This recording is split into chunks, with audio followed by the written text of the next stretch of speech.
For this video, I thought it would be a good idea to introduce you to my youngster Elsa and give you a bit of an insight into our current training sessions. I wouldn't even call it training sessions at the moment. We're basically just playing and having some fun in the indoor, maybe once a week.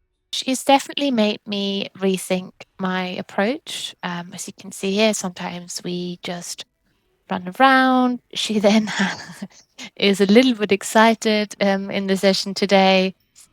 She did lots of cantering around and jumping, which she normally doesn't do. She's quite focused when she comes in. As she's only 2.5, I don't tend to do too much with her. And also because of the type that she is, so I believe in like different horse types, fighter, freezer, flighter. So depending on how they are is how they react in the training. And Elsa is definitely a fighter.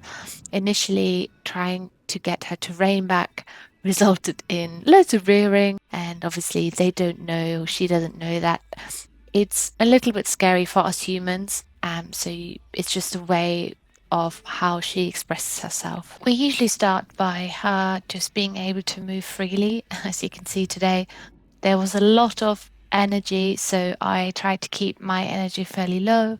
And just really follow her and not drive her forward too much. Obviously, I don't want her to hurt herself or pull anything, but I have found that if I just go in and start on the lunge or even just on the lead rope, she has too much energy, which normally goes up. So this is the best way for her to give her a few minutes and just be how she wants to be, and then start with simple things like recalling her, calling her back. I usually use a whistle noise and then reward her, sometimes with treats and sometimes just scratches and just stroking her in her favorite places.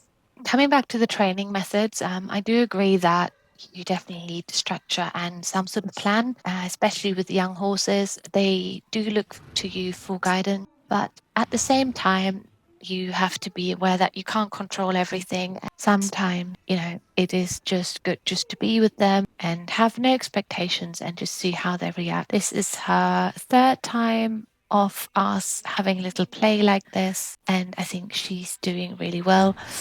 Today, she wasn't as focused, like I mentioned before, but it doesn't matter. There'll be another day, and she's only 2.5, so there's plenty of time. And at the moment, I just want to keep her brain busy and for her to have a really nice experience and not be calling after her field mates or be stressed when she's in here with me. As you can see, her attention kind of comes and goes. So sometimes I just leave her to it. Obviously, there's smells of other horses in the arena. Lots going on. There's some cones on the sides, some banners. And unless she's pouring and digging up the floor, I kind of just give her a few minutes and leave her to it so her brain can process all the new smells and everything else that's going on. In between, I then try and catch her attention, like here, and then reward her when she comes to me. And obviously, in an ideal world, you would call her and she would come over immediately. But I find, especially in the beginning, you can't force it. And I'd rather that she chooses to come to me. So, what I tend to do is walk back or sideways, walk towards her, and then catch her attention. And when she looks up, I'll just wait. The funny thing about Elsa is that she rarely ever walks over. It is usually a trot and then also sometimes a canter, which to me is just a sign of her energy levels. And I'm used to it. Then I have her attention again. So here I'm just leading her round a little bit and she follows really happily. So I'm happy with that too. She's very food orientated, so she does tend to kind of search my pockets, which I don't like, because I think it's important to have your own space and for the horses to respect that as well. Here you could see she was connected and then she walked away, and there she was getting a little bit bolshy, so I just told her to stop. You can see from the head toss, she didn't really like me telling her, so she decided to leave me alone.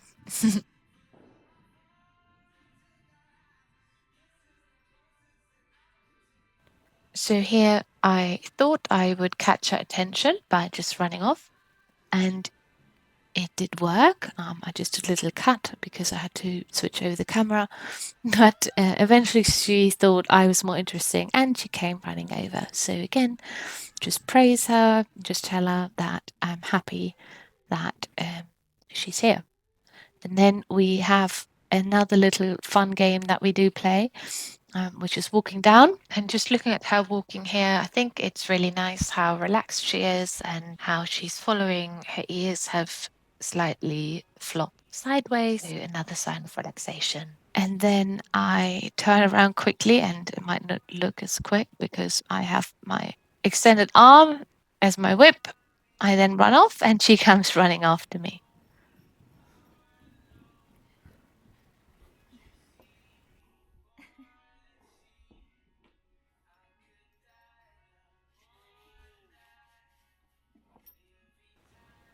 For the next part, I then decided to put her on the lunge, and this isn't really to lunge her, it's more to have a bit more of a constant connection as we have been working on some vocal cues for walking and trotting. What I tend to use is a sh noise for any backwards movements, a simple kiss for walking, and a double kiss for trotting. And she has managed to learn this super quickly, really in the first session that we did together. So initially, I start out by just walking and stopping and just checking that all works. And then followed by some simple trotting and then walking again just to double check.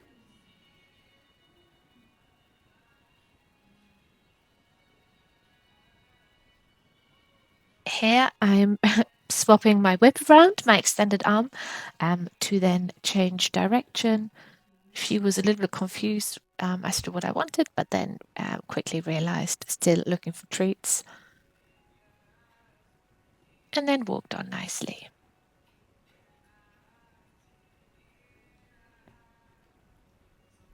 A few more transitions, back into trot and just keeping the trot, then walking again.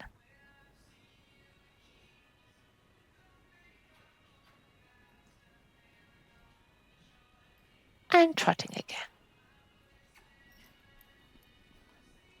There she broke slightly, but it doesn't matter. I just went back up to trot and no problem whatsoever. I've also been doing some changes of rein, which I think she does very nicely here. And sometimes she's a little bit startled by the mirror, and he could see that she broke but then regained her trot afterwards really nicely.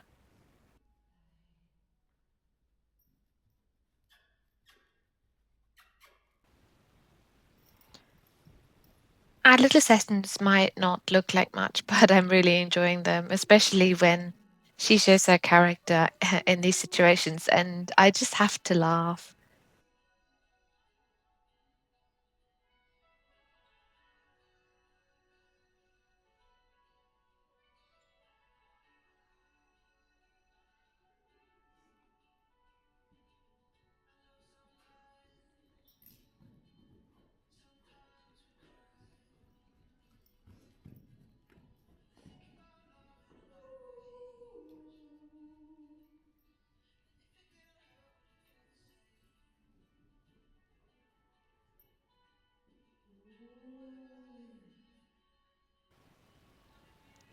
I then decided to take off the lunch line again and just let her have a little run around, but I thought she was a lot calmer than in the beginning, so I wasn't too worried.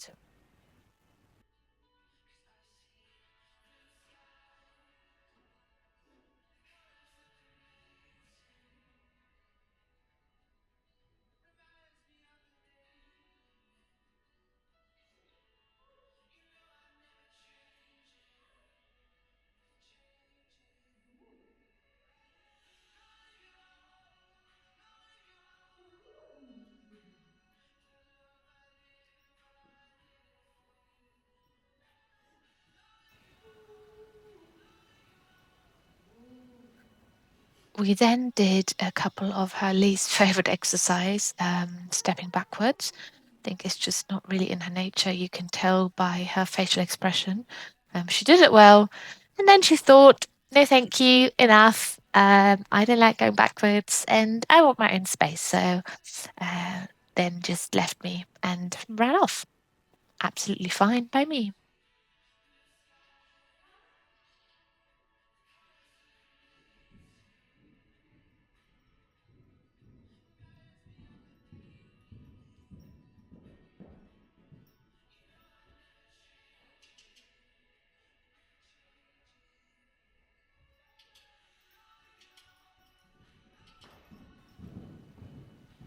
Just to explain what I'm doing now, so the double clicking and moving towards her with a higher energy level from my side is basically asking her to canter, and she understood exactly what was asked, and she is showing us some canter, but still being fairly relaxed, so nothing in comparison to the beginning.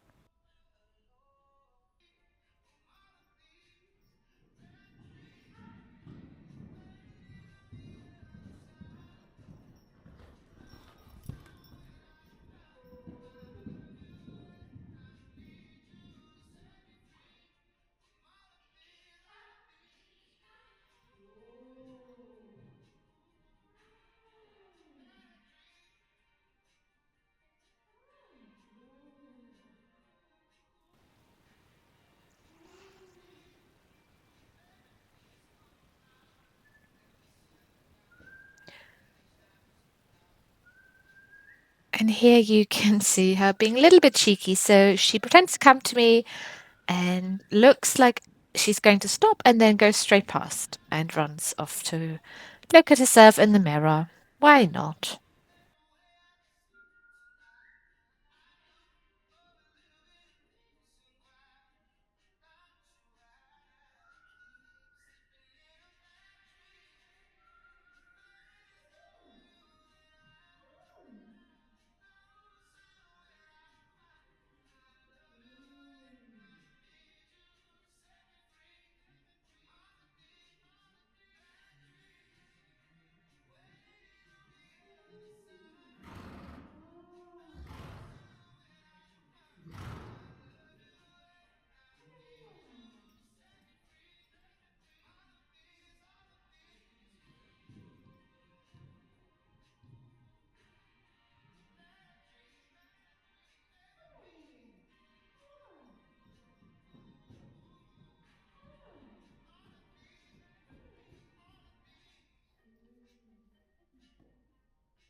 And then for the final part of our session, I decided to put her back on the lead rope, mainly because she'd gotten quite hot and I didn't want her to go back into the barn or stable steaming, and her dinner was waiting for her as well.